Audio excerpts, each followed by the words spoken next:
नमस्कार। आप सबका स्वागत है मेरे चैनल द फागुन्स वर्ल्ड में। कैसे हैं आप सब? सर्दियां बहुत हैं और नया साल शुरू हो चुका है। आप सबको मेरी ओर से हैप्पी न्यू ईयर। आपको और आपके परिवार को ईश्वर करे हमेशा सारी खुशियां मिले। आप जो भी मनोकामना करें, मैं प्रार्थना करती हूँ ईश्वर से कि मेरे बजरंगबली जी जो है वो आप सबकी प्रार्थनाएं पूरी करें। मैं इसलिए इतने टाइम बाद आपको हैप्पी न्यू ईयर विश कर रही हूँ क्योंकि न्यू ईयर के बाद ये मेरी पहली वीडियो है और बीच में मैं वीडियोस नहीं बना पाई। मैं कुछ बिजी थी, इस रीजन से वीडियो नहीं बना पाई हूँ। बट हाँ, बहुत टाइम बाद मैं एक वीडियो लेकर आई हूँ। बहुत अच्छी वीडियो है, मुझे पर्सनली बहुत अच्छी लगी। बहुत टाइम से सोच रही थी कि इस बारे में मैं एक वीडियो बनाऊंगी। यहाँ पे दिल्ली में बहुत ठंड है। आप लोगों के वहाँ क्या हाल है ठंड का? मुझे कमेंट बॉक्स में मेंशन जरूर कीजिएगा।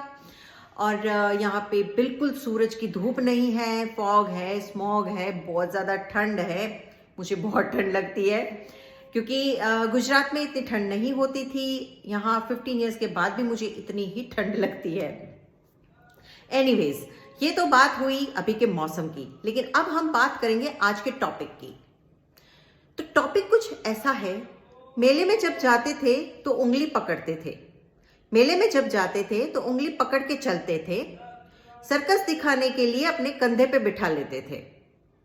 जब मैं मांगू उनसे कोई एक खिलौना तो खिलौने 2 मिलते थे, साथ में कॉम्प्लीमेंट्री चॉकलेट भी देते थे। ऐसे हैं मेरे पापा। ये हम सबके साथ होता है। जी हाँ, आज हम बात करेंगे हम सब अपने अपने पापा के बारे में। जी हाँ, मेरे पापा मेरे स्पिरिचुअल गुरु है।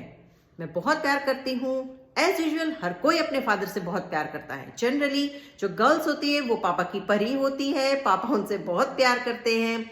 एक बात है ना कि मैं हमेशा कहती हूँ, मेरे आसपास जो भी गर्ल्स होती है उन सबको मैं एक बात बोलती हूँ कि चाहे कोई लड़की अपने पति की, प्रेमी की क्वीन बने या ना बने, लेकिन वो अपने फादर की प्रिंसेस हमेशा रहती हैं। क्योंकि जब कोई बेटी पैदा होती है तो उसका जो फादर होता है ना, वो अपने आप को विश्व का किंग समझता है।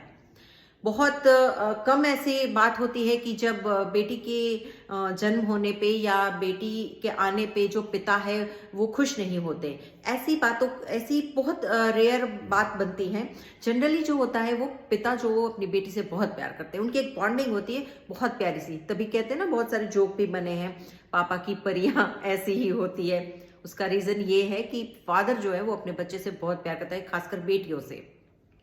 तो इसका मतलब ये नहीं कि वो लड़कों से प्यार नहीं करते हैं, वो अपने बेटों से भी बहुत प्यार करते हैं। लेकिन वो चाहते हैं कि मेरा जो बेटा है वो इस दुनिया का सबसे स्ट्रांग बंदा बने, मेरा जो बेटा है वो ऐसा इंटेलिजेंट बने, मेरा जो बेटा है वो अपने आप को इस दुनिया में इस तरह से साबित करके दिखा दे जो मैं नहीं काम कर पाया, जो दुनिया में मैंने काम अधूरे छोड़े हैं, या जो मैं अपनी जिंदगी में खुशियां पाना चाहता था, या मैं अपनी जिंदगी में जो भी चीजें हासिल करना चाहता था, जो सक्सेस पाना चाहता था, वो मुझे नहीं मिली पर मेरे बेटे को जरूर मिले। शायद यही रीजन होता है कि हर फादर अपने बेटे के साथ थोड़ा स्ट्रिक्ट होता है। अब बात आती है कि मुझे कुछ बच्चे कहते हैं कि अरे मैम, आपको पता है हमारे पापा ना हर पर हमें ना सजेशंस देते रहते हैं, जब देखो ना सलाह देने बैठ जाते हैं। कुछ बोलो, कुछ उनको बताओ तो बात अप्रिशिएट करने की तो दूर रह जाती है, लेकिन ना एडवाइस देना शुरू कर देते हैं। तो ना अपने पापा से दूरी भागते हैं। तो मैंने उनको बताया एक बार कि ऐसा नहीं होता बेटा। पता है होता क्या है कि जो फादर होता है ना, उनका नेचर जो है वो अपने, देखियो कि आइसबर्ग देखी होगी, जब पानी में आइसबर्ग गिरता है तो क्या होता है, 10% हिस्सा जो होता है वो पानी के ऊपर तैरता है और 90% हिस्सा जो है आइसबर्ग का वो पानी के अंदर होता है।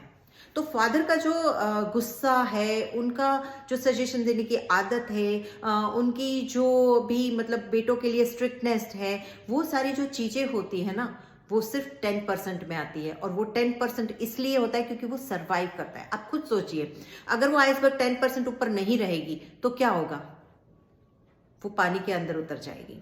तो फादर का गुस्सा, उनका आपके लिए स्ट्रिक्ट होना, या आपको बहुत सारे सजेशंस देना, हर बात में टोकना, वो होता है उस आइसबर्ग का 10% का हिस्सा, जो आपको इस दुनिया में सरवाइव करने के लिए, इस दुनिया में लोगों से लड़ने के लिए, इस दुनिया में सक्सेस पाने के लिए आपको हमेशा होल्ड करके रखता है। और जो 90% होता है उसमें होता है बेशुमार प्यार, एक बाप की केयर और वो हर एक चीज़ जो बाप अपने बच्चों को देना चाहता है, वो हर एक खुशियों की संजो के रखी हुई फीलिंग्स होती है जो अपने बच्चों को वो देना चाहते हैं। फादर जो होते हैं ना, वो आपने एक बात नोटिस की होगी शायद कि कई बार क्या होता है, जब शादी होती है लड़के की तो जनरली ये बात आती कि बेटा तो ना अब मम्मियाँ जनरली शिकायत करती है, सारी नहीं बहुत कम बट करती है जनरली, कहती कि बेटा तो ना अब बीवी का हो गया, अब मेरी कहाँ सुनेगा वो, है ना, अब वो मेरी नहीं सुनता। लेकिन आपने कभी ये सुना है कि शादी के बाद कोई फादर अपने बेटे से या अपनी बेटी से ये कहता है कि अब वो अपने लाइफ पार्टनर के हो गए, अब वो अपने बाप की कहाँ सुनेंगे? नहीं, ये होता है एक पिता का अपने बच्चों के लिए कॉन्फिडेंस, जो कहीं ना कहीं माता जो है वो बहुत महान है। मैं सारी माताओं को प्रणाम करती हूँ, क्योंकि बच्चे को 9 महीने अपने पेट में रखना, उसको जन्म देना, उन पीड़ाओं से गुजरना एक ईश्वर ही कर सकता है, शायद वो ईश्वर से भी ज्यादा महान होती है। लेकिन जब मैं पिता और माता की कंपैरिजन कई बार करती हूँ तो बेशक माता का जो स्थान है वो सबसे बड़ा स्थान होता है, वो गुरु का स्थान होता है। लेकिन जो पिता की बात अगर मैं करूं तो मैं ये सोचती हूँ कि माता जो है और पिता जो है, उन दोनों के बीच में अगर मुझे कहीं ना कहीं एक चीज को थोड़ा सा 1%, 0.1% अगर एक क्रेज देना पड़े तो मैं अपने पिता को देती हूँ। रीज़न ये है कि जो पिता होते हैं वो हमेशा अपने बच्चों के सामने हर एक खुशी लाने को तैयार होते हैं। वो कभी भी अपने बच्चों को ये नहीं कहते कि हाँ हाँ अब तो तू हमारी थोड़ी सुनेगा, अब तो अपनी बीवी का हो गया, या अब तो बेटी को ससुराल जाने के बाद ये नहीं बोलेंगे कि अब तो तू अपने पति की सुनेगी, अपने पति की बात रखेगी, मेरी बात थोड़ी ना मानती है। नहीं, वो खुश होते हैं, वो कहते हैं कि चलो अच्छा है, तुम अपने जीवन में खुश रखो, मेरा बस यही चाहना होता है कि तुम अपने जिंदगी में सक्सेस जितनी भी आप चाहो आप पाओ। एक और बात है पिता के लिए कि हम माता के लिए बोलते हैं कि माता जो है उनके चरणों में स्वर्ग होता है, माता जो है वो स्वर्ग के समान है, माता जो है उसको स्वर्ग का हमने दर्जा दिया है। पिता को हमने कोई दर्जा नहीं दिया ऐसा कि पिता के कदमों में स्वर्ग होता है, या पिता की जो मतलब ममता होती है वो कहीं ना कहीं ईश्वर के तुल्य है, ऐसा हमने नहीं कहा, कभी भी नहीं सुना, मैंने नहीं सुना। हो सकता है आपने सुना हो तो प्लीज कमेंट बॉक्स में मेंशन जरूर कीजिएगा, लेकिन मैंने नहीं सुना है। पता है क्यों ऐसा? मेरा ऐसा मानना है, ऐसा इसलिए कि पिता जो होते हैं ना हमारे, उनके साथ हम किसी को कंपेयर नहीं कर सकते, ना हम ईश्वर को कंपेयर कर सकते हैं, ना हम स्वर्ग को कंपेयर कर सकते, ना ही हम किसी भी चीज को, किसी भी व्यक्ति को, किसी भी जादू को या किसी भी और महान चीज को कंपेयर नहीं कर सकते, क्योंकि पिता जो होते हैं वो सबसे अलग होते हैं, वो पूरी दुनिया में सबसे डिफरेंट होते हैं। और एक बात कि पिता जो होते हैं, आपने ऐसा सुना होगा, पता नहीं, मैंने तो सुना है ऐसा, मेरे साथ जो कोलीग्स है वो मुझे कई बार बोलते हैं कि मैम आपको पता है अपने पैसों पे तो ना सिर्फ गुजारा चलता है, ऐश तो सिर्फ पापा के पैसों पे ही हो सकती है। और ऐसा नहीं कि ये थाउजेंड्स पे कमाने वाले लोगों ने मुझे बोला है, मेरे एक सर हैं वो लैक्स में कमाते हैं मंथली, फिर भी वो मुझे एक ही बात बोलते हैं कि फाल्गुनी जी आपको पता है ऐश तो ना सिर्फ अपने पापा के पैसों पे ही होती है, अपने पैसों पे तो सिर्फ गुजारा होता है। इसका मतलब क्या समझे आप? पैसे की कमी नहीं है उस इंसान को, लेकिन उस इंसान को ये पता है कि मैं जो पैसे कमा रहा हूं उस पैसे से मैं सोच समझ के कभी कभी खर्च करूंगा, या ना भी सोच समझ के खर्च करूंगा तो वो पैसे जो है वो खर्च हो जाएंगे और फिर मुझे सोचना पड़ेगा। लेकिन जो मेरे पापा थे, वो जो मेरे पापा है वो मुझे कभी भी नहीं रोकेंगे, चाहे वो मेरी मांग जायज हो या ना जायज हो, मुझे हर चीज ला के देंगे। जिस चीज के बारे में मैंने सोचा, जिस चीज के बारे में मैंने चाहा, वो चीज मेरे सामने होगी।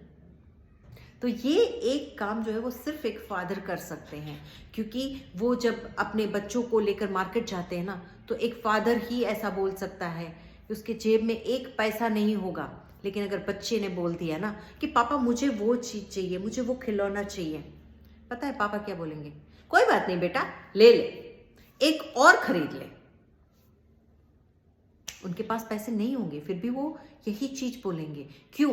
क्योंकि वो ये बोल के अपने बच्चे का दिल नहीं तोड़ना चाहते कि बेटा मेरे पास नहीं है। इसका मतलब ये नहीं, ये फादर अपने आप को अपने बेटे के सामने हमेशा बड़ा दिखाना चाहता है। इसलिए कि उनको लगता है कि जब तक मैं जिंदा हूं, जब तक मैं इस धरती पे हूं, जब तक मैं अपने बच्चों के साथ हूं, मेरा बच्चा जो है वो किसी भी चीज से महरूम ना रहे, वो हर एक चीज, हर एक खुशियां पाए। और शायद यही रीजन है कि फादर जो है वो अपने बच्चों को ज्यादा, खासकर लड़कों के लिए ज्यादा वो स्ट्रिक्ट रहते हैं। मेरे फादर जो है वो मेरे गुरु है, मेरे आध्यात्म गुरु है। मैं उनसे जब भी बात करती हूँ ना, आज भी वो मुझसे काफ़ी दूर रहते हैं, गुजरात में है, मैं दिल्ली में हूँ, पर फिर भी जब मैं उनसे बात करती हूँ ना, तो मुझे ऐसा लगता है वो अभी मेरे सामने ही है और मुझसे बात कर रहे हैं। जो भी मुझे नॉलेज मिला है, जो भी मुझे इंट्यूशंस पावर मिले हैं, जो भी चीज़ें मुझे मिली है, वो मेरे फादर से गॉडली गिफ्टेड मिली है, वो मुझे उनसे मिला है, वो तोहफा है मेरे फादर का मिला हुआ मुझे। और ऐसे ही तोहफे हम सबके फादर हमें देते हैं जिंदगी में। बस फर्क इतना होता है कि हम उन तोहफों को समझ नहीं पाते हैं, हम उन तोहफों की कद्र नहीं कर पाते हैं। एक फादर है ना, वो फादर ही होता है जो इस दुनिया में कुछ भी कर सकता है अपने बच्चों के लिए। वो जब तक जिंदा होता है ना, अपने बच्चों को, अगर कोई बेटा किसी से लड़ के चला जाता है या किसी से कुछ सुन के चला जाता है और अपने पापा को जाके बोलता है कि पापा मुझे ना उस बंदे ने ऐसे बोला, या मुझे उसने मारा, या मुझे कुछ कह दिया या डांट दिया, तो उसके पापा यही बोलते हैं उसको जनरली कि तू चिंता क्यों करता है, आइंदा मार खा के मत आना, अभी तेरा बाप जिंदा है।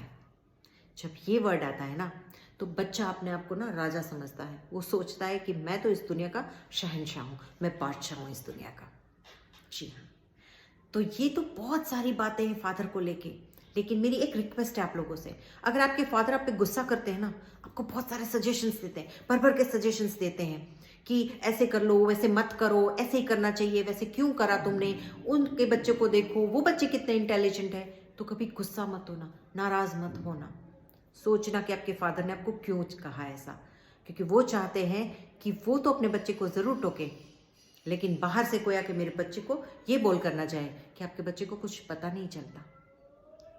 जी हाँ, मेरे बहुत सारी बातें हैं। मैं आपको अगर अभी बातें यहाँ पे करने बैठूंगी तो पता नहीं, शायद मैं पूरा दिन यहाँ पे बात कर सकती हूँ, लेकिन आज हम इतनी बातें करेंगे। आपको मेरी वीडियो कैसी लगी मुझे कमेंट बॉक्स में ज़रूर से कमेंट करके बताइएगा। अपने व्यूज़ मेरे पास शेयर कीजिएगा कि आपके क्या व्यूज़ है इस टॉपिक पे। हम मदर को लेकर भी एक वीडियो बनाएंगे। हम माँ जो है उसकी ममता, उसकी महान जो भी गाथा है कि माँ हमारी लाइफ में क्या इम्पोर्टेंस रखती है, उस सब को लेकर हम एक वीडियो ज़रूर बनाएंगे। लेकिन तब तक आप मेरी इस वीडियो को देखिए, ज़्यादा से ज़्यादा लोगों के साथ शेयर करें, मुझे कमेंट करके बताएं कि आपको मेरी वीडियोस कैसी लगती है। कोई और टॉपिक आप ऐसे ही सोशल प्रॉब्लम को लेकर या कोई सोशल रिलेशंस को लेकर आप मेरे साथ बात करना चाहते हैं तो मुझे बात कर सकते हैं, मुझे पूछ सकते हैं, मैं नए वीडियोस लेकर आऊँगी।